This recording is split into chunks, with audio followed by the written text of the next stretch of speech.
Hello दोस्तों, आज हम लोग फिर उपस्थित हुए हैं एक नए टॉपिक के साथ। पिछले लेक्चर में हम चालक के बारे में पढ़ चुके थे, चालक की धारिता के बारे में पढ़ा गया था और आज इस नए टॉपिक पर हम आते हैं संधारित्र। आज हम लोग कैपेसिटर के बारे में पढ़ेंगे। कैपेसिटर जानते होंगे, संधारित्र का उपयोग जैसे पंखे में होता है, घरों में जो पंखे लगे होते हैं, चाहे हम सीलिंग फैन को ले लें तो उसमें भी एक छोटा सा एलिमेंट लगा होता है संधारित्र, जिसकी जरूरत पड़ती है। अगर वो नहीं है तो शायद पंखा न चले। तो उसकी क्या भूमिका होती है, उस पंखे में क्या भूमिका है, किस काम आता है संधारित्र? उसको कंडेंसर भी कहते हैं कुछ इलेक्ट्रीशियन। कैपेसिटर उसका नाम, कैपेसिटर इंग्लिश में होता है, संधारित्र हिंदी में कहते हैं। तो इसका मुख्य कार्य होता है आवेश का पर्याप्त मात्रा में संचय करना। जितना आवश्यक है उतना आवेश यह स्टोर करता है और फिर वो सप्लाई करता है मोटर्स को। तो आज इसी के बारे में हमें विद्युत पढ़ना है। तो आइए जानते हैं संधारित्र क्या है। तो संधारित्र जो होता है एक ऐसा समायोजन है जिसमें किसी चालक का बिना आकार परिवर्तित किए उसमें पर्याप्त मात्रा में आवेश संचय किया जा सकता है। संधारित्र एक ऐसा समायोजन है जिसमें किसी चालक का बिना आकार परिवर्तित किए उसमें पर्याप्त मात्रा में आवेश संचय किया जा सकता है। उसी निकाय को हम कहेंगे संधारित्र, जिसमें पर्याप्त मात्रा में आवेश का संचय कर सके। अब हम पिछले टॉपिक में पढ़ चुके हैं कि अगर कोई चालक को क्यू आवेश दिया जाए, अगर किसी चालक को क्यू आवेश दिया जाए और आवेश देने के कारण उसके विभव में परिवर्तन V हो, तो उस चालक की धारिता हम पढ़ चुके हैं C equal to Q upon V। ये चालक की धारिता हम पढ़ चुके हैं। अब इस चालक पर जितना आवेश है, अगर उससे ज्यादा और आवेश की हमें आवश्यकता है तो उसके लिए क्या कर सकते हैं? भाई पर्याप्त मात्रा में आवेश संचय करना है। अब हमें क्यू से और ज्यादा अगर आवेश उस चालक पर ले जाना है, संचित करवाना है, तो क्या कर सकते हैं? तो उसके लिए हमें उस चालक पर कहीं ना कहीं विभव के मान में कमी करनी होती है। तो विभव का मान अगर उसके घट जाए तो निश्चित ही उस चालक की धारिता में वृद्धि होगी। अब वो और ज्यादा आवेश का संचय कर सकता है। तो विभव को घटाने के लिए क्या करते हैं? भाई विभव घटेगा तभी उसकी धारिता बढ़ेगी, तभी उस पर आवेश को और ज्यादा हम संचित कर सकते हैं। तो किसी चालक की धारिता को बढ़ाने के लिए हम संधारित्र के सिद्धांत का उपयोग करते हैं। संधारित्र का सिद्धांत, संधारित्र का सिद्धांत। तो आइए जानते हैं ये संधारित्र का सिद्धांत क्या होता है। भाई संधारित्र किस सिद्धांत पर बनाया गया है? तो क्या चीज किया जाए, क्या परिवर्तन किया जाए कि हम एक चालक पर पर्याप्त मात्रा में आवेश संचित कर सके। जितना वह आवेश संचित कर सकता है उससे ज्यादा स्टोर करना है, तो निश्चित रूप से उसके विभव को हमें चेंज करना होगा, उसके वोल्टेज को घटाना होगा। तो घटाने के लिए क्या कर सकते हैं? तो वह इस संधारित्र के सिद्धांत में आपको स्पष्ट रूप से बताया जाएगा। देखिए, मान लीजिए कोई एक चालक है, ये कोई चालक है और इस चालक के हमें विभव को कम करना है। तो इस चालक पर आवेश अगर दिया जाए तो एक निश्चित आवेश क्यू लेगा। मान लीजिए विभव इस पर V आ गया तो इसकी धारिता हम C कह सकते हैं, लेकिन हमें आवश्यकता और ज्यादा धारिता बढ़ाने की है। तो अब इसके विभव को कैसे कम कर सकते हैं? तो यह सिद्धांत यही कहता है कि अगर किसी चालक की धारिता बढ़ानी है तो उसके समीप हमें एक अनावेशित चालक रखना होगा। इसके समीप यह एक चालक है और इस चालक को मान लीजिए एक अचालक स्टैंड से हमने इसको खड़ा कर दिया एक अचालक स्टैंड पर। इस तरीके से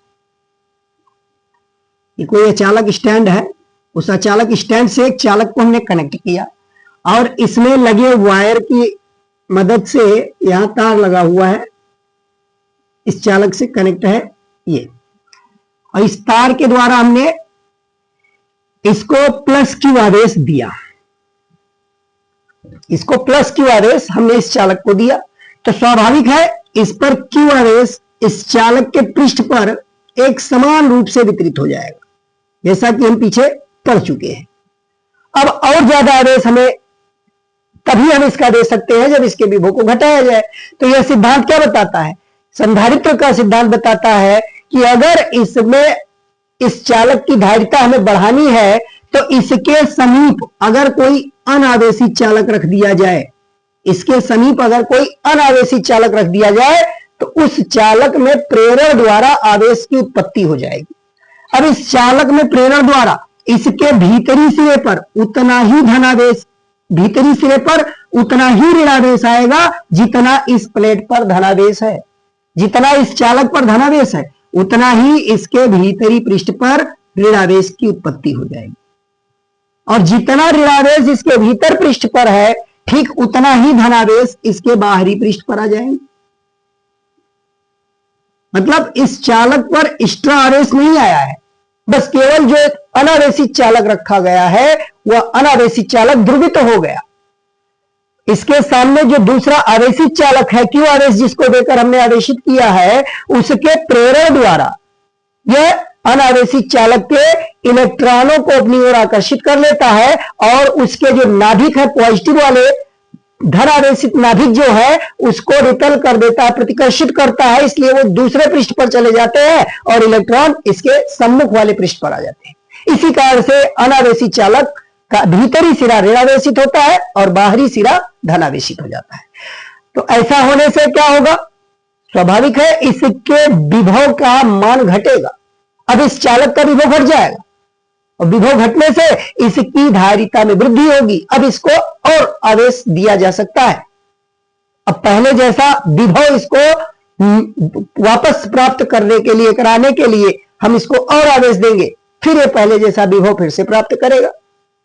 अब मान लीजिए हमको और आवेश की आवश्यकता है, अभी पर्याप्त आवेश नहीं हुआ, तो अब क्या कर सकते हैं? अगर इस दूसरे चालक को पृथ्वी से कनेक्ट कर दे, इस दूसरे चालक को अगर ग्राउंडेड कर दिया जाए, पृथ्वी से जोड़ दिया जाए, पृथ्वी से जोड़ दिया जाए, तो स्वाभाविक है पृथ्वी एक बहुत बड़ा सुचालक माना गया है। जैसे ही हम पृथ्वी से किसी चालक को जोड़ते हैं, पृथ्वी से आने वाले इलेक्ट्रॉनों द्वारा इसके बाहरी सिरे पर जो धनावेश है वो पृथ्वी से आने वाले इलेक्ट्रॉनों द्वारा ये निरावेशित हो जाएगा। अब इसके बाहरी पृष्ठ पर कोई आवेश नहीं बचा, इसका भीतरी पृष्ठ ऋणावेशित है और पहले वाले चालक का भीतरी पृष्ठ धनावेशित है। मतलब ये दोनों प्लेटें अब आवेशित हो गई और दोनों पर विपरीत प्रकार का आवेश है। अब ग्राउंडेड करने से जो धनावेश समाप्त हुआ, इस कारण से इसका विभव और घट गया। अब ये और ज्यादा आवेश का संचय, अभी पर्याप्त मात्रा में, पहले की तुलना में बहुत ज्यादा आवेश ये संचित कर सकता है, तो पर्याप्त मात्रा में आवेश का संचय कर सकता है। इसी को हम संधारित्र का सिद्धांत कहते हैं। तो संधारित्र का सिद्धांत क्या बताया गया? पुनः सुनिए एक बार कि अगर किसी चालक के हमें धारिता को बढ़ाना है तो उसके लिए उस चालक, उस आवेशित चालक के समीप एक अनावेशित चालक रखेंगे, और अनावेशित चालक रखने से वह अनावेशित चालक का भीतरी सिरा ऋणावेशित होगा और बाहरी सिरा धनावेशित होगा। जितना आवेश भीतरी सिरे पर है, जितना आवेश पहले चालक पर थे, उतना ही आवेश भीतरी सिरे पर ऋणावेश आएगा और उतना ही बाहरी सिरे पर धनावेश आएगा। और अगर इसको पृथ्वी से कनेक्ट कर दे तो बाहरी सिरे का धनावेश पृथ्वी से आने वाले इलेक्ट्रॉनों द्वारा निरावेशित हो जाएगा और इस चालक की धारिता पहले से अब बहुत ज्यादा बढ़ जाएगी।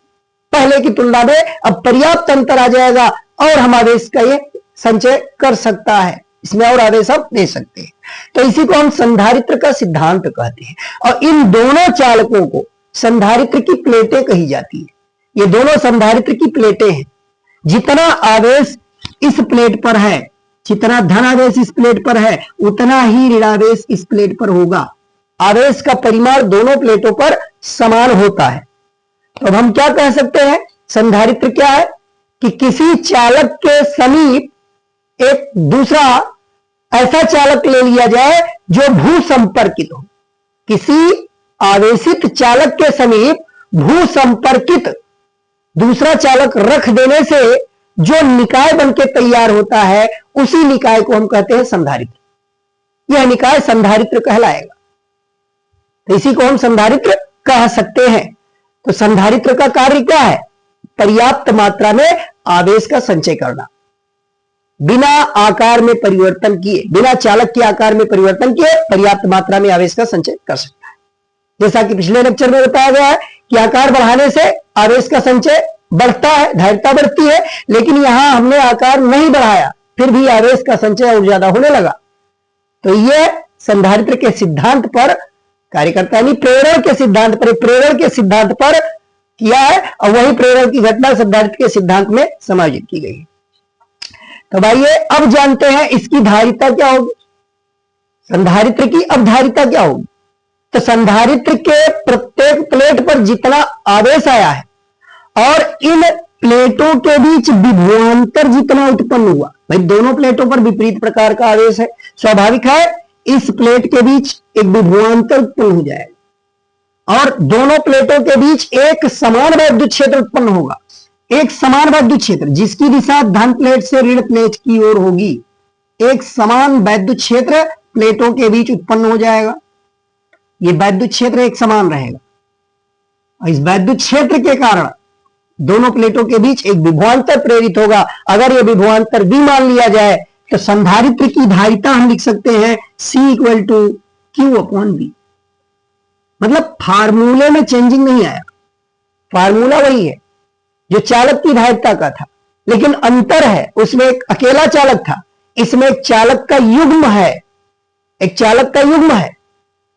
उसमें अकेले चालक को आवेश दिया गया था, उसके कारण उसके विभव में परिवर्तन हुआ था, उसके विभव में आवेश देने से जो परिवर्तन हुआ था, तो आवेश और विभव में होने वाले परिवर्तन या विभव में हुई वृद्धि का अनुपात था धारिता चालक की। और यहां संधारित्र की धारिता क्या है कि संधारित्र का कोई मतलब संधारित्र में प्लेटों का एक युग्म होता है, तो उस युग्म में प्रत्येक प्लेट पर जितना आवेश है उस आवेश का मान और दोनों प्लेटों के बीच उत्पन्न विभवांतर का अनुपात इस संधारित्र की धारिता कहलाता है। तो भाई ये जानते हैं इस संधारित्र की धारिता को प्रभावित करने वाले कारक कौन कौन हैं। तो संधारित्र की धारिता कौन कौन से कारक प्रभावित कर सकते हैं, ये धारिता कैसे परिवर्तित हो सकती है। संधारित्र की धारिता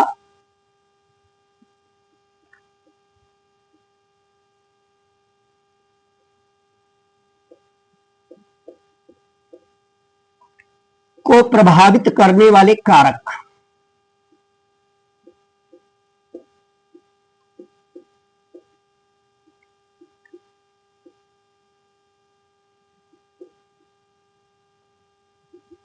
क्या चीज किया जाए कि संधारित्र की धारिता में परिवर्तन हो। संधारित्र की धारिता किसके द्वारा प्रभावित होती है? देखिए संधारित्र को प्रभावित करने वाले 3 कारक हैं। एक तो कारक यह है कि दोनों प्लेटों के बीच जो क्षेत्रफल है उस क्षेत्रफल पर निर्भर करता है। संधारित्र की धारिता दोनों प्लेटों के बीच स्थान जो है उसका क्षेत्रफल के अनुक्रमानुपाती होता है। दोनों प्लेटों के बीच स्थान के क्षेत्रफल के अनुक्रमानुपाती होता है। अगर हम प्लेटों के बीच का क्षेत्रफल घटा दें, अब घटा कैसे सकते हैं, इन दोनों प्लेटों में किसी एक प्लेट को नीचे अथवा ऊपर खिसका दिया जाए। देखिए इस प्लेट को मान लीजिए हमने एक प्लेट को स्थिर रखा और दूसरे प्लेट को हमने थोड़ा सा ऊपर या नीचे कहीं भी, इस प्लेट को हमने इस तरीके से खिसका दिया। ये अब ये आवेशित प्लेट यहां चली गई। मतलब अब पहले का देखिए, पहला जितना था इसकी लंबाई या क्षेत्रफल उसका आधा क्षेत्रफल ही कवर करना है। तो अब नीचे या ऊपर कर देने से ये संधारित्र केवल इतने माना जाएगा। ऊपर या नीचे सिरा जो अतिरिक्त खिसका हुआ है वह संधारित्र का निर्माण नहीं करेगा। संधारित्र के अगर प्लेटों को नीचे या ऊपर खिसका दिया जाए तो उसके बीच का क्षेत्रफल कम हो जाएगा। मतलब अब इतना ही क्षेत्रफल हम कहेंगे, संधारित्र का जो क्षेत्रफल है, जो स्थान है, खाली स्थान दोनों प्लेटों के बीच, यानी इतना भाग ही है संधारित्र की भांति व्यवहार कर रहा है। बाकी ऊपर या नीचे अतिरिक्त भाग यह संधारित्र का निर्माण नहीं करता है। तो ऊपर नीचे खिसकाने से भी क्षेत्रफल में कमी आती है। या अगर मान लीजिए दोनों प्लेटों में छिद्र कर दिया जाए, संधारित्र की प्लेटों में अगर छिद्र कर दिया जाए तब भी वहां क्षेत्रफल परिवर्तित होता है, घट जाता है। संधारित्र की प्लेटों के क्षेत्रफल में छिद्र करने से उसका क्षेत्रफल घटता है, या ऊपर अथवा नीचे खिसकाने से संधारित्र का क्षेत्रफल घट जाता है। मान लीजिए एक प्लेट हमने छोटा लिया, दूसरा बड़ा ले लिया, इसको धनावेश कहा गया, धनावेशी प्लेट है, और इसके समीप ये बड़ा सा ऋणावेशी प्लेट ले लिया। तो अब इसमें ये पूरा संधारित्र का निर्माण नहीं करता, बस केवल इतना भाग, इसके ठीक सामने वाला भाग, इतना भाग केवल संधारित्र का काम कर रहा है। अगर हम इस संधारित्र के क्षेत्रफल की बात करें तो केवल इतने भाग का क्षेत्रफल हम लेंगे, क्योंकि संधारित्र केवल इतने भाग में ही निर्मित हुआ है। बाकी ये अतिरिक्त भुजाएं जो आवेश है नीचे ऊपर, यह संधारित्र इधर निर्मित नहीं करते। तो समान प्लेटों की समान लंबाई का जो सिरा है उतना ही संधारित्र का निर्माण करता है, यह बात ध्यान रखिएगा। तो अब क्लियर हो गया होगा, अब यहां जो बातें बताई गई क्लियर हो गए होंगे कि संधारित्र की धारिता किस पर निर्भर करती है? दोनों प्लेटों के बीच के क्षेत्रफल पर। संधारित्र की धारिता दोनों प्लेटों के बीच के क्षेत्रफल पर निर्भर करती है। क्षेत्रफल को अगर घटाएंगे तो धारिता घटेगी, क्षेत्रफल बढ़ाएंगे तो धारिता बढ़ जाएगी। मतलब संधारित्र की धारिता प्लेटों के बीच के स्थान के क्षेत्रफल के अनुक्रमानुपाती होती है। दूसरा क्या है? दोनों प्लेटों के बीच की दूरी, अगर दोनों प्लेटों के बीच की दूरी d है, दोनों प्लेटों के बीच की दूरी d है, तो इस दूरी को परिवर्तित करने से भी धारिता पर प्रभाव पड़ता है। अगर दोनों प्लेटों के बीच की दूरी कम की जाए तो संधारित्र की धारिता बढ़ जाती है, और दोनों प्लेटों के बीच की दूरी बढ़ा दें तो संधारित्र की धारिता घट जाएगी। मतलब हम कह सकते हैं कि संधारित्र की धारिता दोनों प्लेटों के बीच की दूरी के व्युत्क्रमानुपाती होता है। संधारित्र की धारिता उसके प्लेटों के बीच की दूरी के व्युत्क्रमानुपाती होता है। बीच की दूरी कम करने से धारिता बढ़ेगी और बीच की दूरी बढ़ाने से धारिता कम हो जाएगा। और तीसरा क्या कारक है जो संधारित्र की धारिता को प्रभावित करता है? तो इसके बीच जो रिक्त स्थान दिख रहा है, दोनों प्लेटों के बीच स्थान, उस स्थान के माध्यम पर निर्भर करता है। अगर बीच में कोई परावैद्युत माध्यम रख दिया जाए तब भी संधारित्र की धारिता में वृद्धि हो जाएगी। और परावैद्युत माध्यम में भिन्न भिन्न परावैद्युतांक वाले माध्यम को अगर रखें तो धारिता भिन्न भिन्न होगी। जैसे जैसे परावैद्युतांक अधिक माध्यम का रहेगा, धारिता भी बढ़ती जाएगी उसी अनुपात। मतलब कहीं ना कहीं यह संधारित्र की जो धारिता है वह दोनों प्लेटों के बीच के माध्यम के परावैद्युतांक के अनुक्रमानुपाती होता है। तो माध्यम का परावैद्युतांक बढ़ने पर संधारित्र की धारिता बढ़ जाती है। तो ये तीन चीजों पर निर्भर करता है। तीन हमने कहा कि प्लेटों के बीच के क्षेत्रफल पर निर्भर करता है, क्षेत्रफल के अनुक्रमानुपाती होता है, और प्लेटों के बीच की दूरी के व्युत्क्रमानुपाती होता है, और प्लेटों के बीच स्थित माध्यम के परावैद्युतांक के अनुक्रमानुपाती होता है। तो ये हमने बात जानकारी प्राप्त की कि संधारित्र की धारिता को कौन कौन से कारक हैं जो प्रभावित कर सकते हैं। अब आइए जानते हैं संधारित्र कितने तरह के होते हैं। तो संधारित्र बहुत कई प्रकार के होते हैं। हमें जिस रूप में जिस प्रकार से चाहिए हम उस प्रकार का संधारित्र निर्मित कर सकते हैं, परंतु मुख्य रूप से संधारित्र को तीन प्रकार विभाजित किया गया है। तीन तरह का होता है संधारित्र। एक होता है समांतर प्लेट संधारित्र, समांतर प्लेट संधारित्र, पैरेलल प्लेट कैपेसिटर इसको कहते हैं, पैरेलल प्लेट कैपेसिटर। और दूसरा होता है गोलीय संधारित्र, गोलीय संधारित्र, और तीसरा है बेलनाकार संधारित्र। बेलनाकार संधारित्र। मुख्य रूप से संधारित्र 3 प्रकार के बनाए जाते हैं, लेकिन इन तीनों संधारित्र का जो सिद्धांत है वो समान है। ये तीनों ही संधारित्र एक ही सिद्धांत पर कार्य करते हैं। जैसा कि यहां बताया गया, 2 प्लेटें, तो सब में 2 प्लेटें होंगी। एक को आवेशित किया जाएगा, दूसरे को ग्राउंडेड किया जाएगा। एक को आवेश दिया जाएगा और दूसरे को ग्राउंडेड किया जाएगा।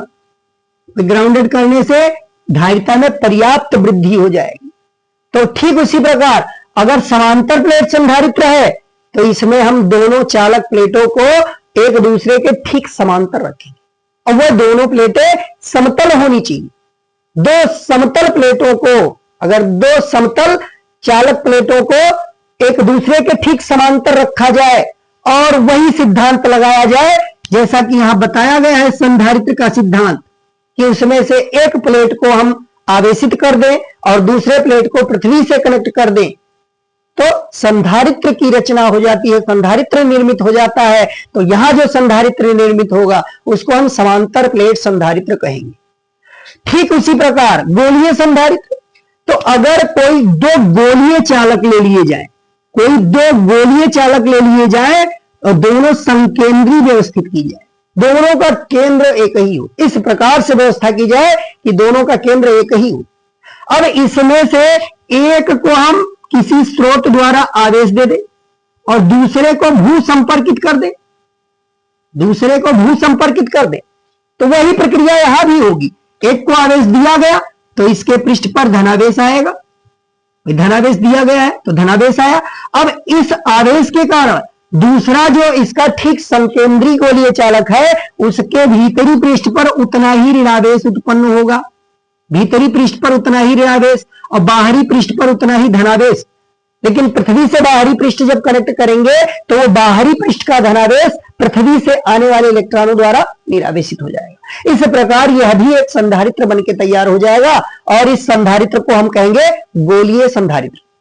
और ठीक इसी प्रकार बेलनाकार संधारित्र, हम समअक्षीय समाक्ष, 2 समाक्ष अगर हम चालक ले लें, बेलनाकार चालक 2 समाक्ष ले लें एक दूसरे के, इस तरीके से,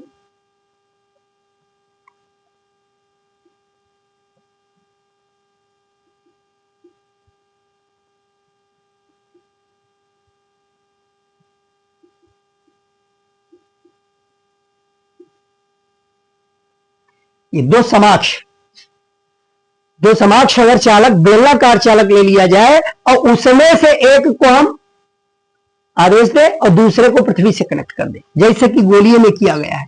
एक को किसी स्रोत द्वारा हम आवेश दे रहे हैं और दूसरे को हम पृथ्वी से कनेक्ट कर रहे हैं, तो ठीक वही प्रक्रिया होगी यहां भी कि इस पर धनावेश आएगा, इसको आवेशित किया गया है तो इस पर धनावेश आ जाएगा और इस पर अगर धनावेश आया है तो इसके जो बाहरी, जो दूसरा वाला बेलन रखा हुआ है उसके भीतरी सिरे पर उतना ही ऋणावेश उत्पन्न होगा, भीतरी सिरे पर उतना ही ऋणावेश और बाहरी सिरे पर उतना धनावेश आएगा जो कि पृथ्वी से आने वाले इलेक्ट्रॉनों द्वारा निरावेशित हो जाएगा। तो इस प्रकार ये बेलनाकार संधारित्र बनके तैयार हुआ। तो संधारित्र मुख्य रूप से 3 तरह के होते हैं, लेकिन हमारे सिलेबस में केवल समांतर प्लेट संधारित्र है। समांतर प्लेट संधारित्र के बारे में हमें पढ़ना है, बाकी गोलीय और बेलनाकार संधारित्र इंटरमीडिएट पाठ्यक्रम में नहीं है। जरूरत पड़ने पर हम आगे कंपटीशनल लेवल पर बताना होगा, जरूरत पड़ेगी वहां हम बता देंगे, कोई ज्यादा अंतर नहीं है, थोड़ा सा अंतर सूत्र में मिलेगा।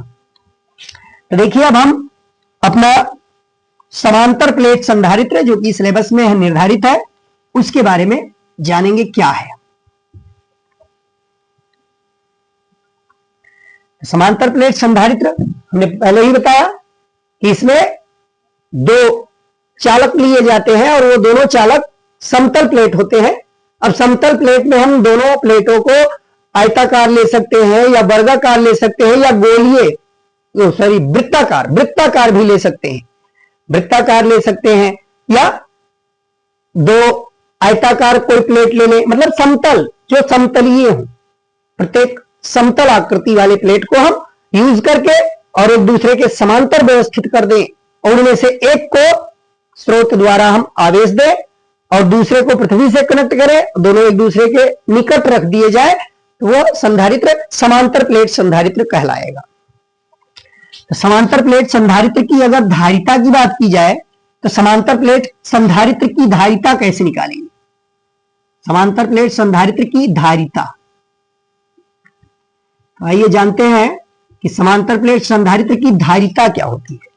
तो समांतर प्लेट संधारित्र में अगर बीच में निर्वात अथवा वायु है, बीच में निर्वात या वायु ले लिया जाए, दोनों प्लेटों के बीच स्थित माध्यम में निर्वात अथवा वायु कोई माध्यम ना हो, तो वहां न्यूनतम धारिता का मान होगा। अब धारिता और ज्यादा अगर बढ़ानी है, भाई न्यूनतम का तात्पर्य यह हुआ कि इस चालक की तो धारिता बढ़ी है, लेकिन इस संधारित्र की धारिता को और आगे बढ़ाया जा सकता है, इसलिए उसको कहा गया न्यूनतम। अब मान लीजिए दोनों प्लेटों के बीच निर्वात अथवा वायु है, तो संधारित्र की धारिता एक निश्चित मान प्राप्त होगा, और अगर कोई परावैद्युत पदार्थ रख दिया जाए तो अब और अधिक धारिता में वृद्धि होगी। परावैद्युत पदार्थ रखने से धारिता में और ज्यादा वृद्धि हो जाएगी, जिसके बारे में आगे हम परावैद्युत का ध्रुवण बताएंगे कि क्यों वृद्धि होती है, किस कारण से। तो फिलहाल ये ध्यान रखिए, समांतर प्लेट संधारित्र हमने ले लिया, और इसके प्लेटों के बीच अगर निर्वात या वायु है तो इसको हम वायु संधारित्र कहेंगे। वायु है प्लेटों के बीच तो वायु संधारित्र नाम दे देंगे। या अगर मान लीजिए दोनों प्लेटों के बीच तेल भर दिया जाए तो तेल संधारित्र कह सकते हैं।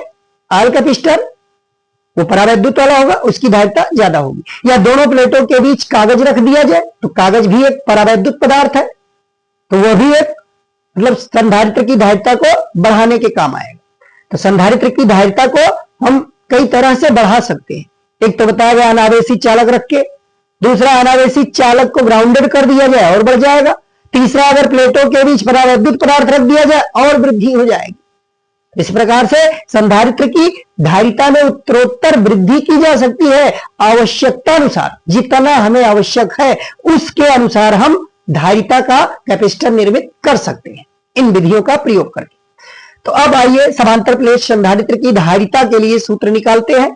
तो मान लीजिए हमने दो, अब यहां चालक स्टैंड मान लीजिए, चालक स्टैंड पर है, वैसे थोड़ी हवा में प्लेटें उड़ेंगी, तो यहां हम पूरा फिगर नहीं बना रहे हैं, लेकिन ये दो अचालक स्टैंड पर हमने दो चालक ले लिया जो कि समतल प्लेट है। ये दोनों ही समतल प्लेट है, और इन दोनों प्लेटों में एक प्लेट को स्रोत द्वारा हमने क्यू आवेश दे दिया, और दूसरे प्लेट पर प्रेरण द्वारा उतना ही ऋण आवेश भीतर आएगा, और इसके बाहरी पृष्ठ पर उतना ही धनावेश आएगा।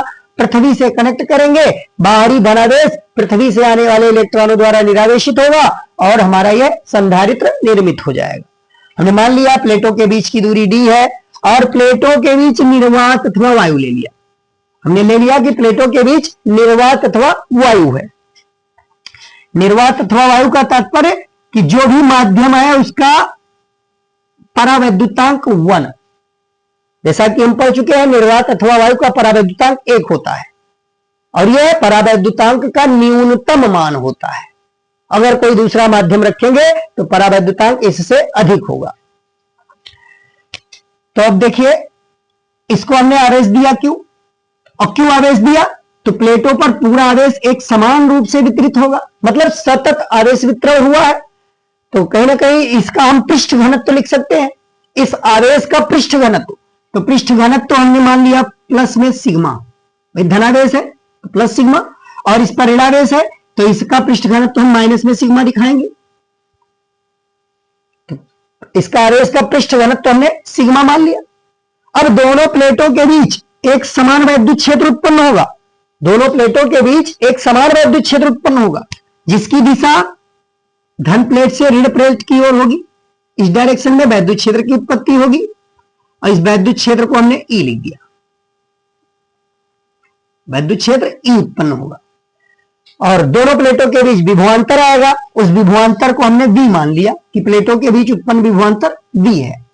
तो आइए देखिए, हम पीछे गॉस वाले टॉपिक में पढ़ चुके हैं कि जब दो समान प्रकार की, समान पृष्ठ घनत्व की और एक धन आवेशित एक ऋण आवेशित समांतर प्लेटों को पास पास रखते हैं तो उसके बाहर वैद्युत क्षेत्र शून्य होता है, और भीतर वैद्युत क्षेत्र निकाला गया था तो कितना आया था, दोनों प्लेटों के बीच दोनों प्लेटों के बीच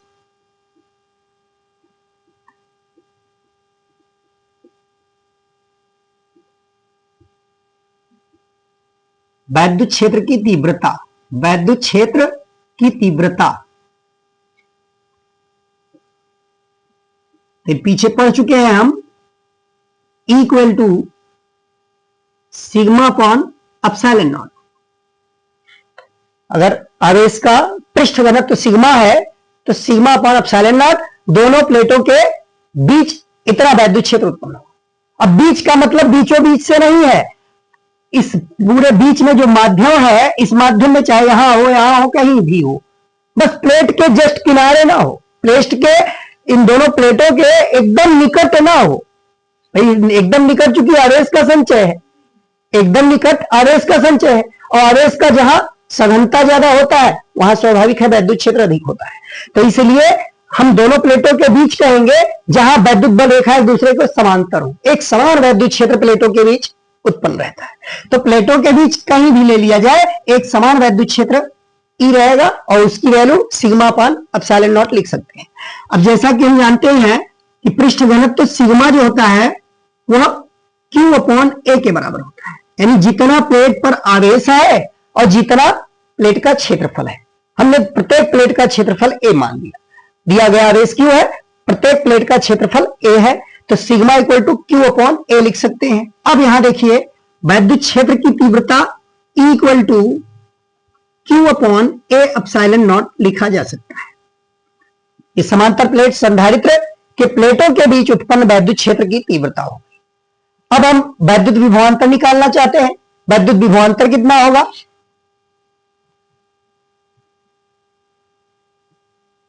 प्लेटों के बीच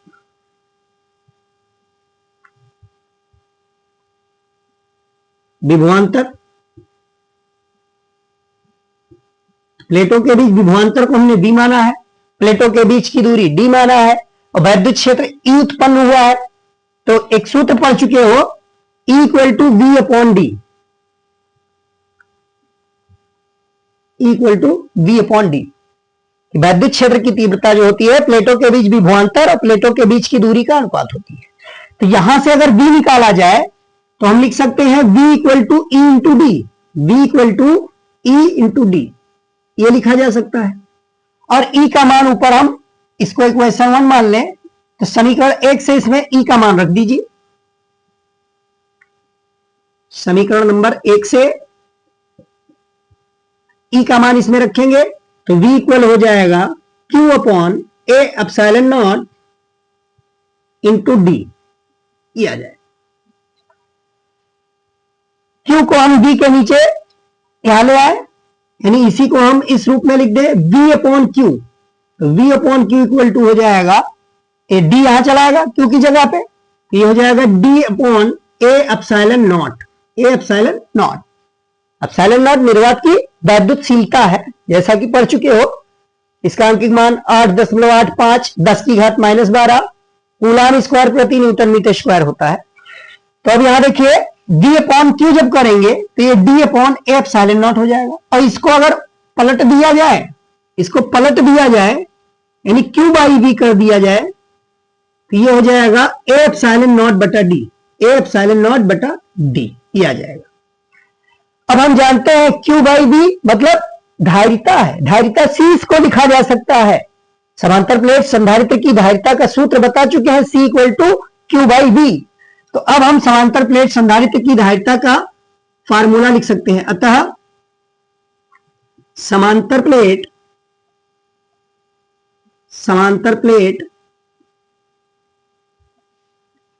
संधारित्र कौन सा है? भाई प्लेटों के बीच वायु अगर माना जाए तो उसका परावैद्युतांक 1 होता है, तो अब इसको वायु संधारित्र नाम देंगे।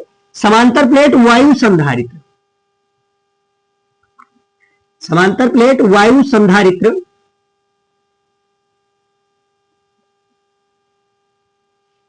की धारिता,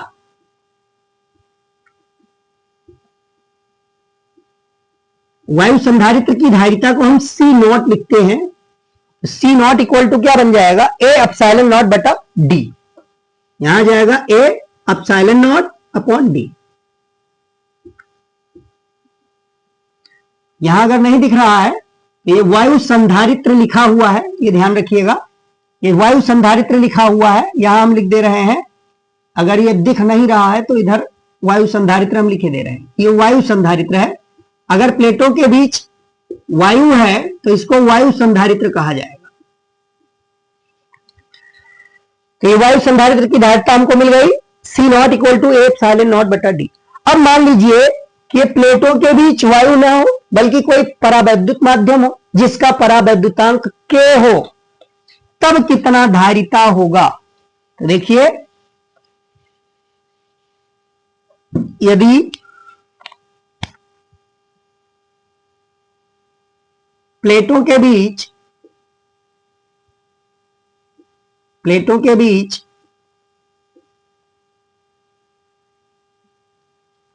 स्थित माध्यम का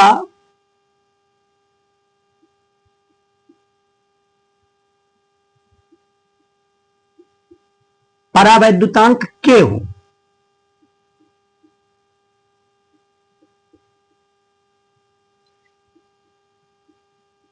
मतलब कोई परावैद्युत माध्यम रख दिया गया, तो K का मान पहले 1 था वायु संधारित्र के लिए, लेकिन अब K का कोई मान 1 से बड़ा ले लिया जाए। तो अगर कोई परावैद्युत माध्यम रख देंगे जिसका परावैद्युतांक K है, तो अब संधारित्र की धारिता को हम CK लिख सकते हैं। CK इक्वल टू क्या परिवर्तन होगा, जैसा कि हम जानते हैं, अब हमें उस माध्यम की वैद्युतशीलता लिखनी होगी। निर्वात की वैद्युतशीलता के स्थान पर उस माध्यम की वैद्युतशीलता लिखी जाएगी, और माध्यम की वैद्युतशीलता अपसाइलन होता है, हमें A into epsilon upon D लिख सकते हैं। और पीछे सूत्र पढ़ चुके हो, अपसाइलन जो होता है वो बराबर होता है K इंटू अपसाइलन नॉट के। परावैद्युतांक और निर्वात की वैद्युतशीलता का जो गुणनफल होता है वो उस माध्यम का वैद्युतशीलता कहलाता है। तो इस अपसाइलन को यहां अपसाइलन लिखा जाएगा। तो epsilon equal to K epsilon nought, यहां हम K अपसाइलन नॉट लिखेंगे तो CK का फॉर्मूला मिल जाएगा। CK इक्वल टू, यहां K अपसाइलन नॉट है, K को हम पहले लिख रहे हैं, इसको KA epsilon not by D लिख सकते हैं। KA अपसाइलन नॉट बटा D, ये हो गया। तो यहां जो मिला है ये वायु संधारित्र की धारिता है, वायु संधारित्र की धारिता, और यहां जो मिला है वह परावैद्युत माध्यम बीच में होने पर संधारित्र की धारिता, यानी परावैद्युतांक अगर बीच में K है तो K परावैद्युतांक वाले प्लेटों के बीच स्थित K परावैद्युतांक वाले माध्यम वाला संधारित्र है, उसकी धारिता है, CK लिखा गया। यानी प्लेटों के बीच जब K परावैद्युतांक को कोई माध्यम हो तब उस संधारित्र की धारिता KA epsilon not by D होती है। अब देखिए, K परावैद्युतांक का हमने माध्यम तो रख दिया, धारिता में कितना वृद्धि हुआ, K गुना बढ़ गया। उन दोनों सूत्रों में अगर अंतर देखा जाए, हम समीकरण 2 को 1 से भाग करें, इन दोनों समीकरण को देखिए सॉल्व कीजिए। अगर हम CK को C नॉट से भाग कर दें, CK को C नॉट से भाग कर दें, क्या मिलेगा। यहां देखिए K into A epsilon not बटा D यहां लिखा हुआ है, K आगे कर लीजिए, A epsilon not by D है, और नीचे C नॉट की वैल्यू ये भी A एप्सिलॉन नॉट बाई 2 है, A epsilon not by D है। तो ये दोनों सेम वैल्यू है, कैंसिल हो जाएंगे। एट लास्ट मिलेगा क्या हमको, तो यहां से हमको मिल गया CK upon C nought equal to K, ये मिलेगा CK upon C nought equal to K। तो हम यहां से भी परावैद्युतांक को परिभाषित कर सकते हैं, यहां से परावैद्युतांक को परिभाषित कर सकते हैं कि किसी माध्यम का परावैद्युतांक उस माध्यम को संधारित्र के प्लेटों के बीच रखने पर जो संधारित्र की धारिता होती है, तथा वही संधारित्र अगर प्लेटों के बीच निर्वात रखा जाए तब जो उसकी धारिता होती है, इन दोनों धारिताओं के अनुपात के बराबर होगा। यानी के परावैद्युतांक वाले माध्यम संधारित्र के प्लेटों के बीच रखने पर उस संधारित्र की धारिता और प्लेटों के बीच निर्वात या वायु रखने पर उस संधारित्र की धारिता का जो अनुपात होता है वह माध्यम के परावैद्युतांक के बराबर होता है। या इस सूत्र को हम इस प्रकार से भी लिख सकते हैं सी के इक्वल टू के इंटू सी नॉट, के इंटू सी नॉट। ये सूत्र क्या बताता है कि परावैद्युत माध्यम अगर रख दिया जाए जिसका परावैद्युतांक के है, तो माध्यम के परावैद्युतांक वाला रखने पर धारिता में कितना अंतर आया, के गुना हो गया। यानी वायु संधारित्र की धारिता का के गुना धारिता हो गया, धारिता के गुनी हो गई। जितना परावैद्युतांक होगा उतनी गुनी वृद्धि हो जाएगी। मान लीजिए कोई ऐसा हम परावैद्युत पदार्थ रख दे जिसका परावैद्युतांक 80 हो, तो वायु संधारित्र की धारिता 80 गुना बढ़ जाएगी। और ज्यादा अगर परावैद्युतांक वाला कोई पदार्थ रखते हैं तो और अधिक वृद्धि होगी। मान लीजिए हम कोई धातु रख दे, कोई धात्विक प्लेट रख दे, संधारित्र के दोनों प्लेटों के बीच एक धातु की प्लेट रख दी जाए, तो हम जानते हैं धातुओं के लिए परावैद्युतांक अनंत होता है। तो अनंत अगर रख दिया जाए के का मान, तो सी के भी अनंत आने लगेगा। तब उस संधारित्र की धारिता अनंत हो जाएगी, बहुत अधिक धारिता वाला संधारित्र बन जाएगा। इस प्रकार से संधारित्र की हम धारिता, समांतर प्लेट संधारित्र की धारिता पढ़ चुके हैं। अब आइए समझते हैं कि परावैद्युत का कैसे ध्रुवण होता है। परावैद्युत पदार्थ का ध्रुवण कैसे होता है, या किस प्रकार से हम संधारित्र में परावैद्युत का कार्य।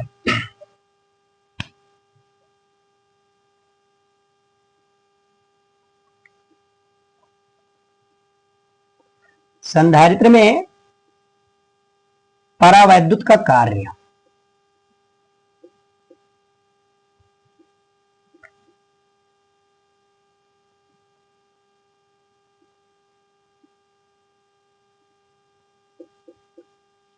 संधारित्र में परावैद्युत का क्या कार्य है?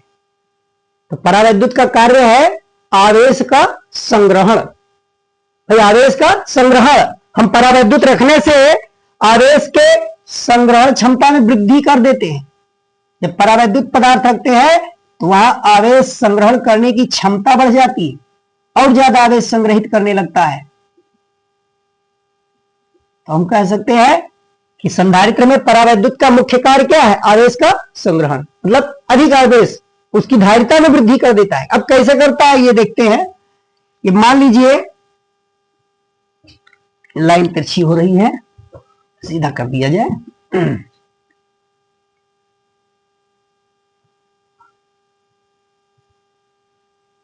ये हमने एक कैपेसिटर ले लिया, ये एक अचालक स्टैंड पर रखा हुआ है और इसको हमने किसी स्रोत द्वारा प्लस क्यू आवेश दे दिया और दूसरे चालक को हमने ग्राउंडेड कर दिया, भू संपर्कित कर दिया, पृथ्वी से जोड़ दिया। तो ऐसे सिचुएशन में इस पर धनावेश आएगा और इस पर आएगा ऋणावेश। जितना धनावेश रहेगा उतना ही इसके भीतरी सिरे पर ऋणावेश आएगा। ये हो जाएगा। अब इस संधारित्र के प्लेटों के बीच हम कोई परावैद्युत पदार्थ रख दें।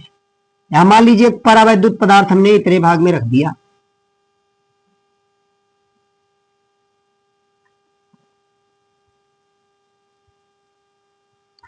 अब प्लेटों के बीच एक समान वैद्युत क्षेत्र था। उस वैद्युत क्षेत्र में जैसे ही कोई परावैद्युत पदार्थ रखेंगे तो परावैद्युत पदार्थ के अणुओं का, भाई आणविक अवस्था में है तो अणुओं का कहेंगे, या परमाणुवीय अवस्था में है तो परमाणुओं का कह सकते हैं, ध्रुवण हो जाएगा। उसका ध्रुवण कैसे होगा?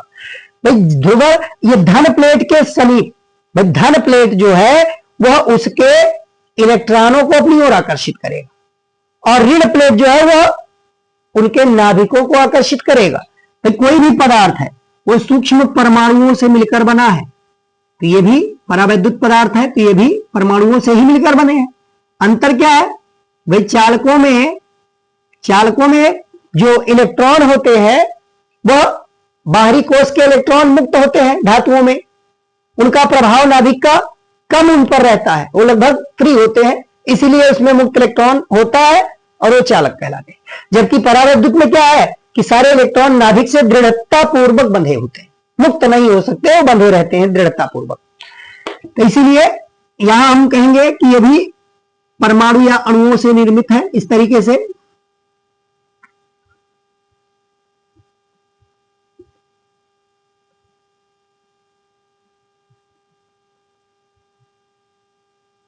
अब जैसे ही परावैद्युत पदार्थ को एक समान वैद्युत क्षेत्र में रखा गया तो ये धन प्लेट जो होगा वो अपनी ओर इलेक्ट्रॉनों को आकर्षित करेगा, इलेक्ट्रॉन इसकी ओर आकर्षित होंगे और जो नाभिक होगा उसको प्रतिकर्षित करेगा, नाभिक प्रतिकर्षित हो जाएंगे। इसी तरीके से देखिए माइनस और प्लस दोनों का केंद्र अलग अलग हो जाएगा। प्रत्येक अणु का या प्रत्येक परमाणु कहें तो उनका धन और ऋण का केंद्र अलग होगा, एक किनारा उसका ऋणावेशित और दूसरा धनावेशित होगा। इस प्रकार से ये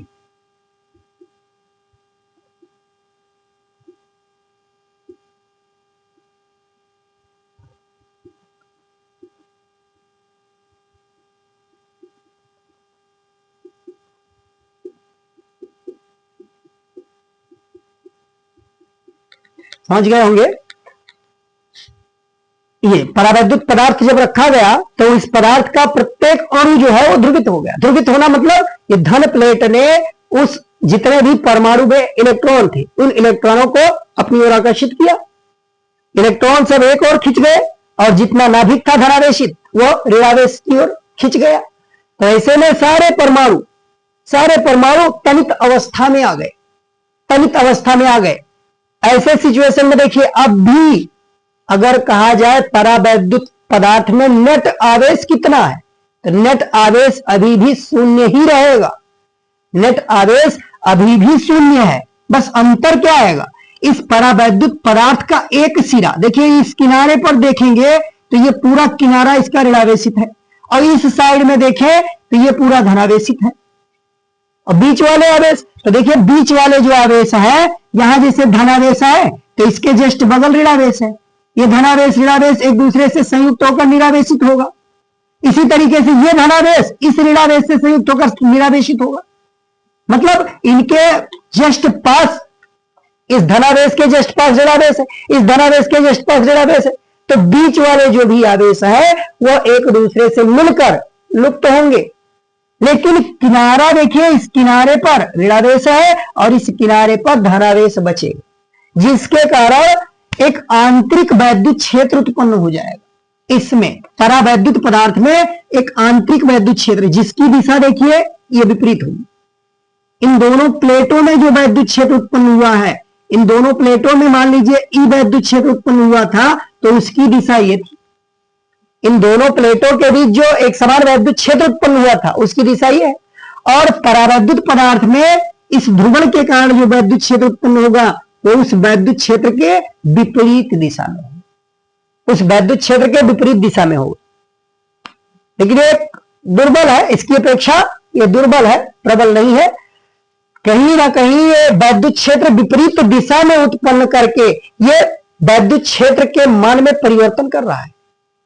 तो वैद्युत क्षेत्र ई के विपरीत दिशा में जब वैद्युत क्षेत्र परावैद्युत पदार्थ में उत्पन्न हो गया तो वैद्युत क्षेत्र का मान अब घट जाएगा और वैद्युत क्षेत्र घटने से प्लेटों के बीच विभवांतर भी घट जाएगा। प्लेटों के बीच विभवांतर में कमी आई और विभवांतर घटने से क्या होगा, धारिता में वृद्धि होगी। बताया जा चुका है कि अगर किसी चालक की धारिता बढ़ानी है तो उसके विभव को कम करना पड़ता है। तो यहां विभव कौन कम कर रहा है, ये आंतरिक वैद्युत क्षेत्र जो उत्पन्न हुआ है। आंतरिक वैद्युत क्षेत्र ये मुख्य वैद्युत क्षेत्र के विपरीत दिशा में उत्पन्न होकर उस वैद्युत क्षेत्र के मान को घटा रहा है, जिसके कारण प्लेटों के बीच विभवांतर घट रहा है और विभवांतर घटने से इस संधारित्र की धारिता में वृद्धि हो जाती है। तो इस प्रकार से परावैद्युत पदार्थ रखने से आवेश का संग्रहण बढ़ जाता है। अब पहले से और ज्यादा संग्रहित करेगा आवेश। संधारित्र में परावैद्युत का कार्य क्या है, आवेश के संग्रहण में वृद्धि करना, संग्रहण क्षमता को बढ़ाना। अब ये और ज्यादा आवेश का संग्रहण कर सकता है। अब आइए परावैद्युत का ध्रुवण हो चुका। ध्रुवण भी यही घटना है कि अगर कोई परावैद्युत पदार्थ को देखें तो पदार्थ होते हैं छोटे छोटे कणों से बने होते हैं। सबसे सूक्ष्मतम कण परमाणु कहलाता है।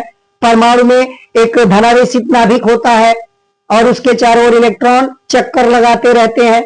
मतलब परमाणु में धनावेश ऋणावेश समान मात्रा में मौजूद होते हैं, लेकिन उन दोनों का जो सेंटर होता है एक ही होता है। इस कारण से वे उदासीन रहते हैं। अब अगर उनको किसी वैद्युत क्षेत्र में रख दिया जाए तो उनके केंद्र अलग अलग बिंदुओं पर चले जाते हैं। इलेक्ट्रॉन एक साइड में खिंच जाता है, नाभिक दूसरे साइड में खिंच जाता है। इस कारण से उसमें एक विभवांतर उत्पन्न हो जाता है। दोनों सिरे विपरीत आवेश वाले हो जाने के कारण परमाणु में एक विभवांतर उत्पन्न हो जाएगा। तो विभवांतर उसी को हम ध्रुवण कहेंगे। ऐसे परमाणु ध्रुवित परमाणु कहलाते हैं।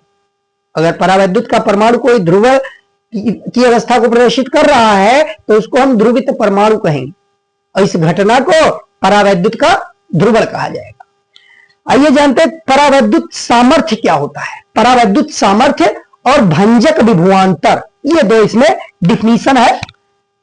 परावैद्युत सामर्थ्य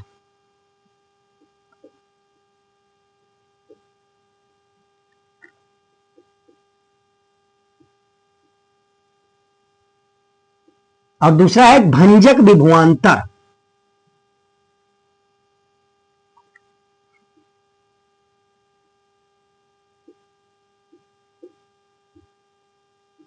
डाइलेक्ट्रिक स्ट्रेंथ इसको कहते हैं, परावैद्युत सामर्थ्य, डाइलेक्ट्रिक स्ट्रेंथ। और ये भंजक यानी ब्रेकडाउन वोल्टेज, भंजक विभवांतर, ये दो अलग अलग डिफिनीशन हमको समझना है, ये दोनों क्या है। तो परावैद्युत सामर्थ्य को पहले हम बता रहे हैं। देखिए ध्यान दीजिएगा, परावैद्युत सामर्थ्य क्या होता है कि जब हम कोई समांतर प्लेट संधारित्र के प्लेटों के बीच परावैद्युत पदार्थ रखते हैं तो परावैद्युत पदार्थ रखने से प्लेटों के बीच विभवांतर में कमी आती है, विभवांतर कम हो जाता है। अब विभवांतर पहले जैसा मेंटेन करने के लिए क्या करना पड़ेगा, और ज्यादा आवेश देना पड़ेगा, और आवेश देंगे तो आवेश बढ़ने से फिर प्लेटों के बीच धीरे धीरे विभवांतर जितना था उतना कवर करने के लिए हमें और आवेश संग्रहित कराना पड़ेगा, यानी वैद्युत क्षेत्र का मान बढ़ाना पड़ेगा। अब चाहे कहिए आवेश और दिया गया, चाहे कहिए वैद्युत क्षेत्र हमने आवेश देकर वैद्युत क्षेत्र में वृद्धि किया, तो वैद्युत क्षेत्र हमने बढ़ाया। अब अगर धीरे धीरे वैद्युत क्षेत्र का मान हम बढ़ाते जाएं तो वैद्युत क्षेत्र का मान बढ़ाने से क्या होगा, परावैद्युत पदार्थों में जो ध्रुवण हो रहा है उस घटना को और प्रबलता मिलती जाएगी, यानी सारे परमाणु उसके तनित अवस्था में आ जाएंगे, तनित अवस्था में आ जाएंगे। तो एक ऐसी अवस्था यानी इतना वैद्युत क्षेत्र दे दिया जाए कि वह वैद्युत क्षेत्र देने से बिल्कुल एक क्रांतिक स्थिति में पहुंच जाए परमाणु, कि उससे और ज्यादा अगर वैद्युत क्षेत्र हो जाए तो इन परावैद्युत पदार्थ से वैद्युत भंजन होना शुरू हो जाए। वैद्युत भंजन का मतलब कि इसमें से इलेक्ट्रॉन निकलने लगे और वो इलेक्ट्रॉन चालकीय इलेक्ट्रॉन के रूप में चालकीय पथ पर चलना शुरू कर दे। तो वैद्युत क्षेत्र अगर बढ़ाते जाएंगे तो खिंचाव उत्पन्न होगा, प्रबलता बढ़ेगी दोनों प्लेटों की। धनावेशित प्लेट जो है वो इलेक्ट्रॉनों को और ज्यादा स्ट्रेंथ से अपनी ओर खींचेगा, और ज्यादा स्ट्रेंथ से खींचेगा तो परमाणुओं में और ज्यादा तनन उत्पन्न होगा, तनित होगा। और तनित होता होता एक ऐसी स्थिति आ जाएगी कि अगर उससे और ज्यादा वैद्युत क्षेत्र बढ़ा दिया जाए तो उससे इलेक्ट्रॉन मुक्त होकर इस प्लेट की ओर आना शुरू कर देगा। तो जब इलेक्ट्रॉन मुक्त हो जाता है उस अवस्था को कहते हैं वैद्युत भंजन हो गया परावैद्युत पदार्थ का। जब इलेक्ट्रॉन उस पदार्थ से मुक्त होना शुरू कर देता है तब वह वैद्युत भंजन की प्रक्रिया कहलाती है। लेकिन वैद्युत भंजन और परावैद्युत सामर्थ्य मतलब वह अधिकतम वैद्युत क्षेत्र, वह अधिकतम वैद्युत क्षेत्र जो परावैद्युत पदार्थ बिना वैद्युत भंजन के सहन कर सके। तो परावैद्युत सामर्थ्य क्या है, परावैद्युत सामर्थ्य वह अधिकतम वैद्युत क्षेत्र है जो कोई परावैद्युत पदार्थ बिना वैद्युत भंजन के सहन कर सकता है। उस अधिकतम वैद्युत क्षेत्र को परावैद्युत सामर्थ्य कहते हैं। अब सेकंड है भंजक विभवांतर। तो भंजक विभवांतर, भाई वैद्युत क्षेत्र बढ़ाएंगे तो प्लेटों के बीच विभवांतर बढ़ेगा, और विभवांतर बढ़ता बढ़ता एक ऐसी स्थिति में आ जाए वह विभवांतर जिस पर परावैद्युत पदार्थ का वैद्युत भंजन होना शुरू हो जाए, वैद्युत भंजन होने लगे, उस वैद्युत विभवांतर को हम भंजक विभवांतर कहते हैं। भंजक विभवांतर क्या है, वह वैद्युत विभवांतर जिस पर परावैद्युत पदार्थ का वैद्युत भंजन होने लगता है, भंजक विभवांतर कहलाता है। तो ये दोनों बातें भी ध्यान रखिए। अब आगे आइए, हम एक टॉपिक और बचा हुआ है कि अगर संधारित्र के प्लेटों के बीच हम आंशिक रूप से कोई परावैद्युत पदार्थ भर दें तब उसकी धारिता क्या होगी। तो समांतर प्लेट संधारित्र लिया जाए, समांतर प्लेट जब समांतर प्लेट संधारित्र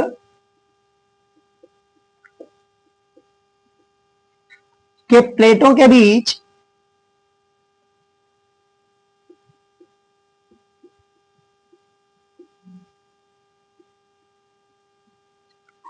आंशिक रूप से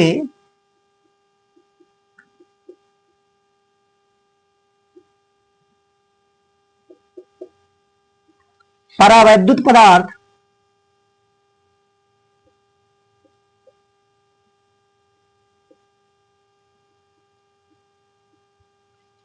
आंशिक रूप से परावैद्युत पदार्थ रख दे या भर दे, कहिए, दोनों कह सकते हैं। भाई पदार्थ जो परावैद्युत लिया जाए वो पदार्थ अगर लिक्विड है तो निश्चित ही भरा जाएगा, और अगर सॉलिड है तो वहां रखा जाएगा।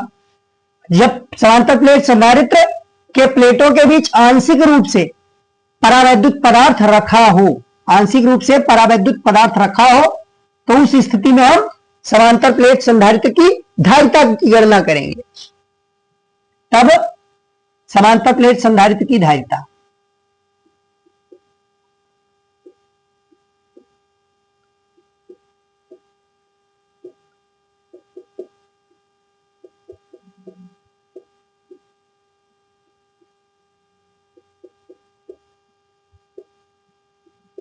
क्लियर हो गया होगा क्या हमको निकालना है। भाई हेडिंग से ही आधी बातें क्लियर हो जाती है।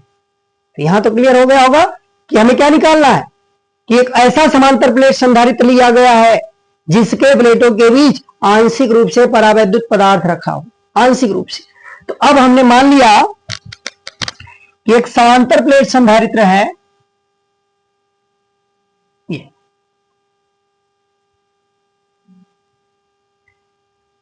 अचालक स्टैंड पर है और हमने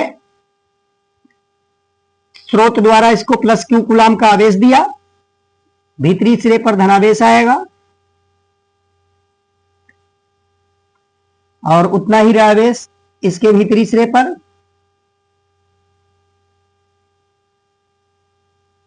और पृथ्वी से कनेक्ट करेंगे। बाहरी सिरे पर जो धनावेश है वो पृथ्वी के आने वाले इलेक्ट्रॉन द्वारा ये निरावेशित होगा। सेम प्रक्रिया वही है, सब में सिद्धांत वही लगेगा। प्लेटों के बीच की दूरी हमने डी मान लिया, प्लेटों के बीच की दूरी डी है। अब इन प्लेटों के बीच हमने, इन प्लेटों के बीच देखिए, जब यहां प्लेटों के बीच कोई माध्यम नहीं है, निर्वात है, उस समय हमने मान लिया कि इसके प्लेटों के बीच जो वैद्युत क्षेत्र उत्पन्न हो रहा है उस वैद्युत क्षेत्र को हमने ई लिख दिया या E1 कह दिया गया। निर्वात है तो निश्चित रूप से निर्वात में वैद्युत क्षेत्र दूसरा होगा। अब इसके बीच एक टी मोटाई का हम परावैद्युत पदार्थ रख रहे हैं, टी मोटाई का आंशिक रूप से भर रहा है तो निश्चित ही डी की वैल्यू से छोटी होगी। ये हमने एक परावैद्युत पदार्थ ले लिया और इस परावैद्युत पदार्थ की मोटाई हमने स्मॉल टी मान ली, स्मॉल टी, और इसका परावैद्युतांक हमने के ले लिया। के परावैद्युतांक का एक हमने परावैद्युत पदार्थ रख दिया है, ये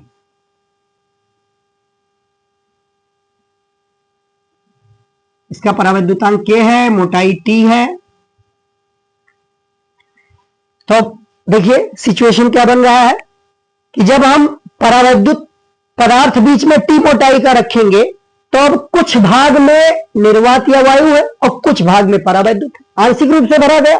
तो कितना भाग रिक्त है, तो रिक्त भाग कितना है, तो रिक्त भाग हम कहेंगे डी माइनस टी। टी मोटाई का तो परावैद्युत पदार्थ है और डी भाग खाली है। डी भाग बीच में दोनों प्लेटों के बीच निर्वात अथवा वायु डी दूरी तक है और टी बीच में टी भाग परावैद्युत है। तो डी में से टी घटाएंगे तो रिक्त स्थान का हमें जो रिक्त स्थान बच रहा है उस रिक्त स्थान की दूरी मालूम चल जाएगी, कितनी दूरी तक रिक्त स्थान है। भाई इधर भी रिक्त है, इधर भी रिक्त है, तो अब इन दोनों को हम कैसे निकालेंगे, कितना भाग रिक्त है, कितनी लंबाई रिक्त है, तो डी माइनस टी कर देंगे, दोनों निकल आएगा रिक्त स्थान। तो अब हम यहां दो तरह से वैद्युत क्षेत्र निकालेंगे, रिक्त स्थान में दूसरा वैद्युत क्षेत्र उत्पन्न होगा, परावैद्युत पदार्थ में दूसरा होगा, दोनों में अलग अलग वैद्युत क्षेत्र होंगे, और वैद्युत क्षेत्र अलग अलग होने के कारण वैद्युत विभव भी अलग अलग होगा। तो अब हम वैद्युत क्षेत्र की तीव्रता निकाल रहे हैं, दोनों प्लेटों के बीच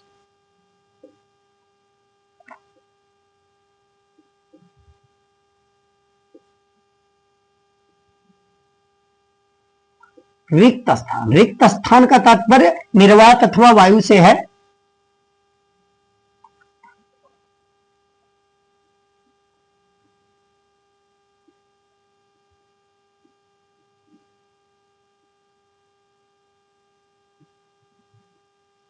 दोनों प्लेटों के बीच रिक्त स्थान यानी निर्वात वायु वाला है जो, में उत्पन्न वैद्युत क्षेत्र,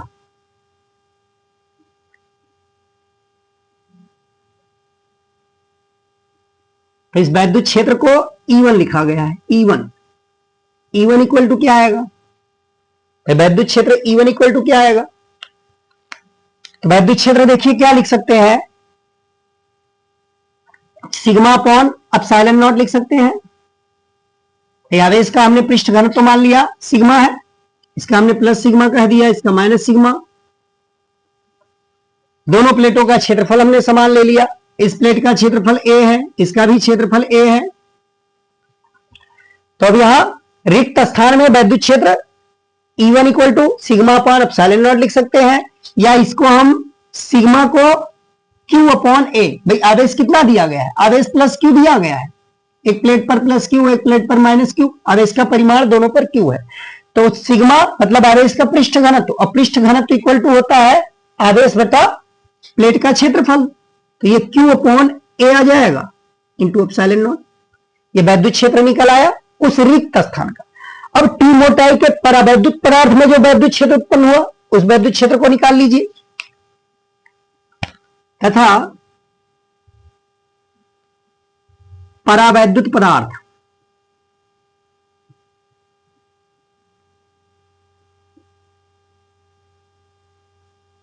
में उत्पन्न वैद्युत क्षेत्र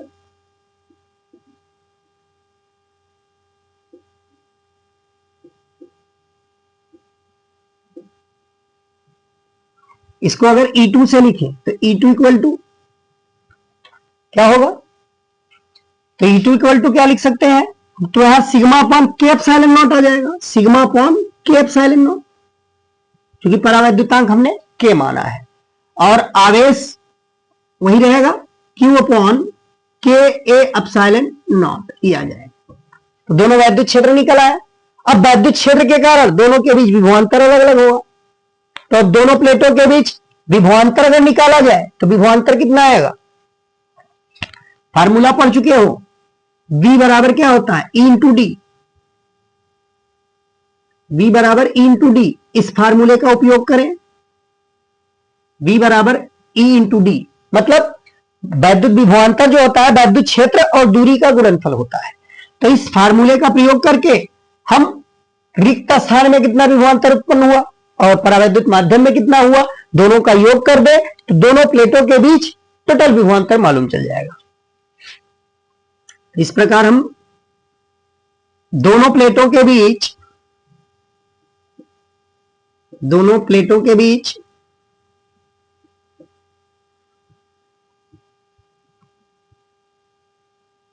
उत्पन्न वैद्युत विभवांतर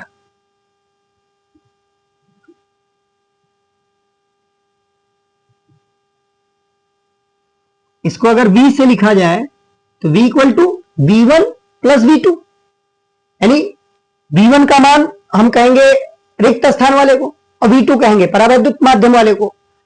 तो यहां V1 प्लस V2 का मतलब क्या हुआ, देखिए V1 प्लस V2, और V1 हम लिखेंगे, V1 मतलब रिक्त स्थान, इसमें वैद्युत क्षेत्र है E1 और रिक्त स्थान कितना है D माइनस टी, प्लस परावैद्युत पदार्थ में वैद्युत क्षेत्र E2 लिया गया है और इसकी मोटाई T है, T मोटाई तक E2 वैद्युत क्षेत्र है। तो अब इन दोनों को जोड़ेंगे, E1 E2 का मान निकाल चुके हैं, रख दीजिए और यहां से B निकालिए। देखिए B इक्वल टू क्या आएगा, B इक्वल टू E1 का मान है Q upon A epsilon not, Q upon A epsilon not into D minus T, plus E2 का मान है Q upon K A epsilon not और यहां इंटू टी आ जाएगा।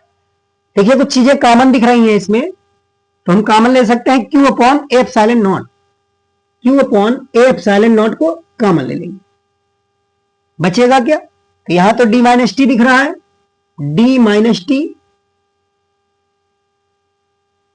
और प्लस चिन्ह है बीच में, और इसमें देखिए T और K बच रहा है, यानी T बाई K ये बच रहा है। अब इस Q को हम V के नीचे ले आए, Q को V के नीचे ले आए तो यहां 1 आएगा और 1 को इस पूरे ब्रैकेट में गुणा कर दें, 1 को इस पूरे ब्रैकेट से गुणा कर दें तो V बाई Q का मान देखेंगे, निकलेंगे B बटा Q का मान क्या निकालेंगे, ये पूरा ब्रैकेट यहां आ जाएगा D minus T plus T upon K upon नीचे हो जाएगा A एप्सिलॉन नॉट। अब इसको अगर पलट दिया जाए Q बाई V तो ये संधारित्र की धारिता बन जाएगा, Q अपॉन B कर दे तो ये A एप्सिलॉन नॉट ऊपर जाएगा, ये भी पलट जाएगा और नीचे आ जाएगा D minus T plus T by K। अब हम Q बाई V को इस समांतर प्लेट संधारित्र की धारिता लिख सकते हैं। तो देखिए यहां से हमको पुनः मिल गया, इसको हम मिटा रहे हैं। इस समांतर प्लेट संधारित्र की धारिता देखिए क्या मिल गई कि जब प्लेटों के बीच आंशिक रूप से परावैद्युत पदार्थ रखा हो तब उसकी धारिता क्या हो जाएगी। तो अब आगे लिख देंगे, अतः समांतर प्लेट संधारित्र की धारिता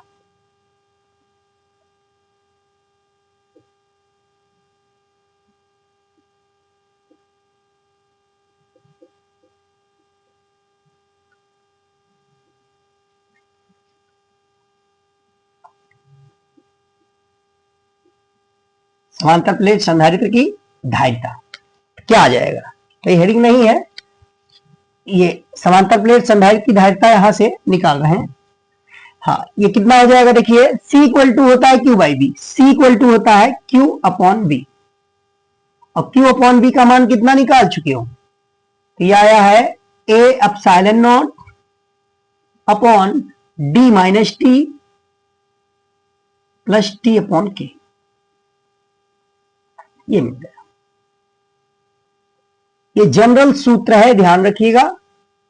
हम इस सूत्र की सहायता से पीछे जो दोनों सूत्र बताए गए हैं, वायु संधारित्र की धारिता या परावैद्युत पदार्थ रखा हो प्लेटों के बीच उसकी धारिता, वो दोनों इससे निकाला जा सकता है। तो इसके स्पेशल केस देखिए, स्पेशल केस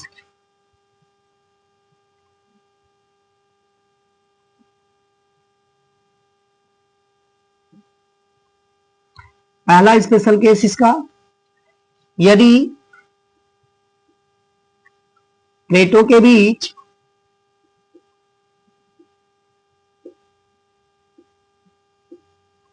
पूरे स्थान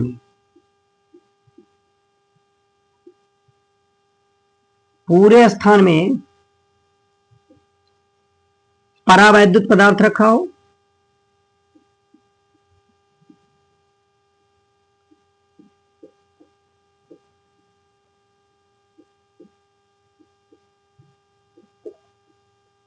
मतलब ये परावैद्युत पदार्थ जो आंशिक रूप से रखा था अब पूरे भाग में रखा है। पूरे भाग का मतलब क्या हुआ कि इस परावैद्युत पदार्थ की मोटाई T बराबर D हो गया, D और T बराबर हो गया, D बराबर T हो गया। तो D बराबर T कर दीजिए इस सूत्र में, तो अब हम संधारित्र की धारिता का सूत्र क्या प्राप्त करेंगे, यदि प्लेटों के बीच पूरे स्थान में परावैद्युत पदार्थ रखा हो तब संधारित्र की धारिता C equal A epsilon not upon, देखिए D और T अगर बराबर है तो इनका अंतर क्या आएगा, इनका अंतर क्या आएगा, D minus T equal to zero. T को इधर ले आए, डी माइनस टी क्या आ जाएगा, जीरो आ जाएगा। इस डी माइनस टी को हम कर देंगे जीरो, जीरो अगर कर देंगे तो ये पद खत्म हो गया। और इस टी को हम डी के बराबर भी लिख सकते हैं, चाहो तो डी के बराबर कर दो, चाहे टी के बराबर कर दें। अब टी मोटाई से कोई मतलब है नहीं, पूरे में डी आ गया तो हम इस टी को डी रख देंगे, टी को डी रख देंगे, ये के पलट के ऊपर जाएगा, मतलब यहां हमको मिल जाएगा ये वाला पद हो जाएगा जीरो, और प्लस यहां टी को हम डी रख सकते हैं अपॉन के, ये के पलट के ऊपर चला जाएगा। तो यहां देखिए सी के मिल जाएगा, के बराबर द्वितांक का पदार्थ रखा हुआ है तो उसकी धारिता सी के इक्वल टू के ए एप्सिलॉन नॉट बटा डी। पीछे इस सूत्र को निकाला जा चुका है, वही सूत्र हमें पुनः प्राप्त हो गया। देखिए सारी सारी बातें जो भी बताई जा रही हैं ये पीछे निकाल चुके। अब अगला केस इसका, यदि प्लेटों के बीच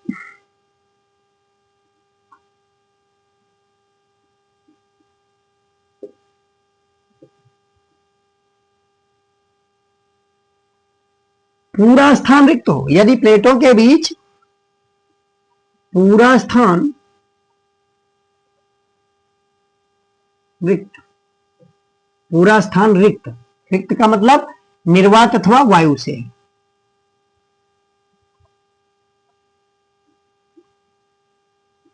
तो पूरा स्थान रिक्त का मतलब जो परावैद्युत पदार्थ की मोटाई टी ली गई थी अब उसको जीरो कर दिया जाए, टी बराबर जीरो कर दीजिए तो अस्तित्व परावैद्युत पदार्थ का समाप्त हो गया, पूरा भाग रिक्त हो जाएगा। यहां देखिए टी इक्वल टू जीरो, बस इतना ही करना है, टी इक्वल टू जीरो कर दीजिए।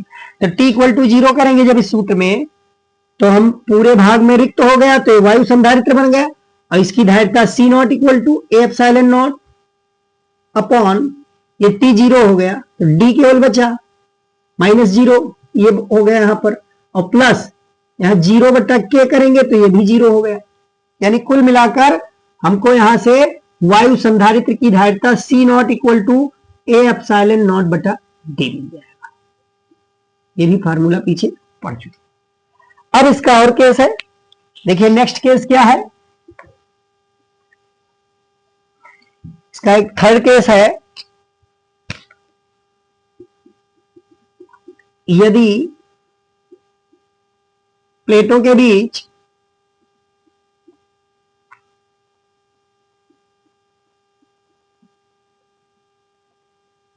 पूरे स्थान में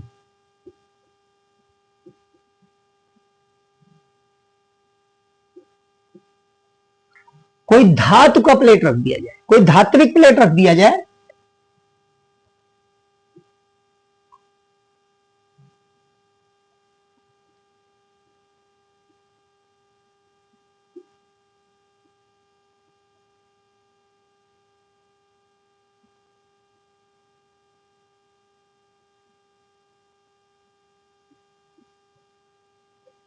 धातु का प्लेट अगर रख देंगे पूरे स्थान में तो अब हम देखिए धातु के प्लेट के लिए परावैद्युतांक जो होता है अनंत होता है, तब हम के का मान अनंत ले लेंगे, के का मान अनंत ले लेंगे, इंफिनिटी।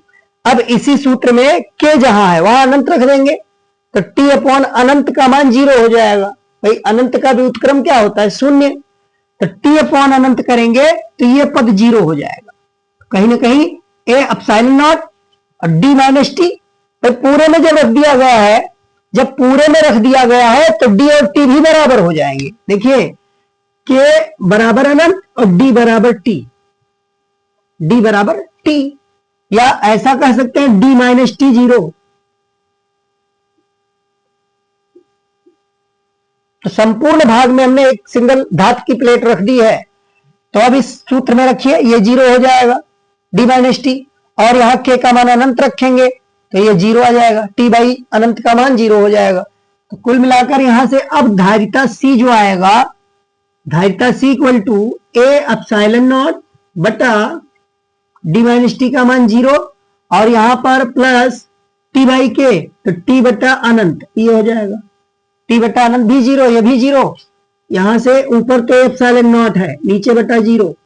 जब भी किसी भिन्न के हर में जीरो आता है तो वह भिन्न अनंत के बराबर हो जाता है, ये अनंत हो जाएगा, यानी एकाएक बहुत अधिक बढ़ जाएगी, धारिता अनंत हो जाएगी।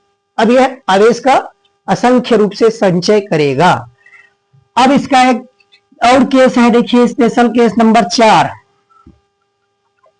स्पेशल केस नंबर 4 इसका देख लीजिए, ये लास्ट केस है। यदि दोनों प्लेटों के बीच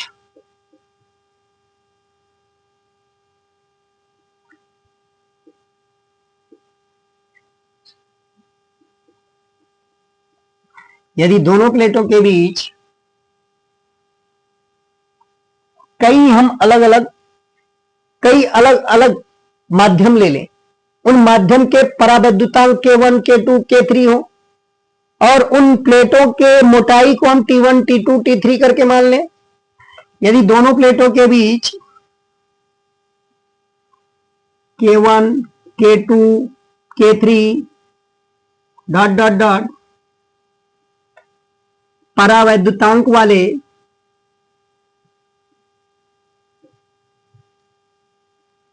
दोनों प्लेटों के बीच K1 K2 K3 dot dot dot परावैद्युतांक वाले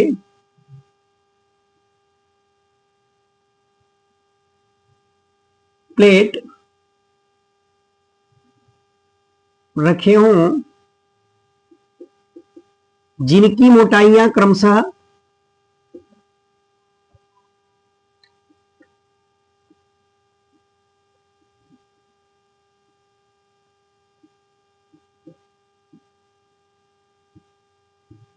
T1 T2 T3 dot dot dot है।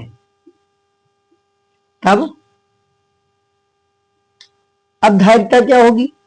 तो देखिए ऐसे संधारित्र की धारिता C equal to epsilon not upon, यहां हो जाएगा D माइनस, देखिए D माइनस, ये T की जगह पर क्या आ जाएगा? T1 plus T2 plus T3 जितने भी है वो सारे पद आ जाएंगे। तो यहां माइनस माइनस माइनस सब करते जाएंगे, तो इससे अच्छा हम माइनस कॉमन ले लें, तो ये T1 plus T2 plus T3 सब प्लस में हो जाएगा, माइनस कॉमन ले लेंगे, प्लस डॉट डॉट डॉट, ये ब्रैकेट हम क्लोज कर दें। इसी तरीके से अगला जो पद मिल रहा है उस पद को देखिए, तो यहां ये D माइनस टी वाला ये हो जाएगा। चलो यहां हम करली ब्रैकेट बना दें, बीच में एक करली ब्रैकेट भी दिखा सकते हैं। ये D माइनस टी वाला पद है, T1 T2 T3, और साथ में ये वाले पद को इस तरीके से दिखा दीजिए, T बाई K था, तो ये हो जाएगा T1 बटा K1 प्लस T2 बटा K2 plus T3 by K3